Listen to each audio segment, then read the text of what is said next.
Semalam kan saya tengok, malam kan saya cerita dengan anak angkat saya, adik angkat saya tu bercerita, saya duduk kat Sungai Tiang. Saya dulu kat Sungai Tiang waktu tu umur saya baru 27 tahun. 27 tahun waktu tu saya balik daripada Burma. Saya balik pada Burma, saya tak tahu pergi mana, saya duduk kat Sungai Tiang. Sebab di rumah dulu saya belajar operation belah tulang kaki orang. Lepas tu saya balik duduk kat Sungai Tiang. Jadi saya duduk rumah pak angkat saya, di mana saya nak belajar dengan satu orang namanya Wampin Dada Merah. Dia duduk kat Padang Kabu. Ilmu waktu tu saya nak belajar ilmu Wali Sembilan. Hebat, Wali Sembilan hebat. Jadi saya belajar dia, guru tu saya duduk itu. Jadi bila duduk situ selama 6 bulan dan saya tak ada ajar. Saya tak ada ajar.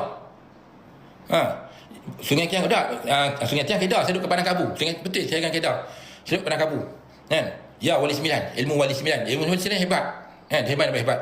Jadi saya duduk situ di mana saya duduk rumah pak angkat Sungai Tiang, Padang Kabu. Di situ Padang Kabu dah. Jadi saya tak ada ajar.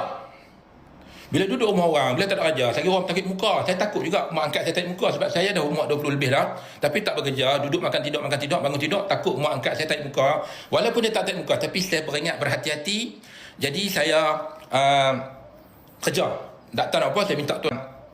Kerja. Tak tahu apa, saya minta tuan. Saya minta tolong mak angkat saya tuai pokok. Saya nak potong getah, nak menoreng getah. Jadi dapat pokok tua. Macam mana ilmu Wali Sembilan? Ilmu perubatan boleh, ilmu persilatan pun boleh. Ilmu Wali Sembilan ni sebenarnya kalau kita tanya macam mana, kalau kita nak kita kalau bergaduh, kita koyak baju kita lempak, baju yang kita lempak tu boleh tukar menjadi wajah kita, orang duk tumbuk dengan baju kita padahal kita ada rumah minum kopi. Macam tu. Itu ilmu Wali Sembilan di mana gerakkan yang laju cepat dan kalau kata orang nak tikam kita tu, tikam tak kena. Macam itulah cerita dia. Baik.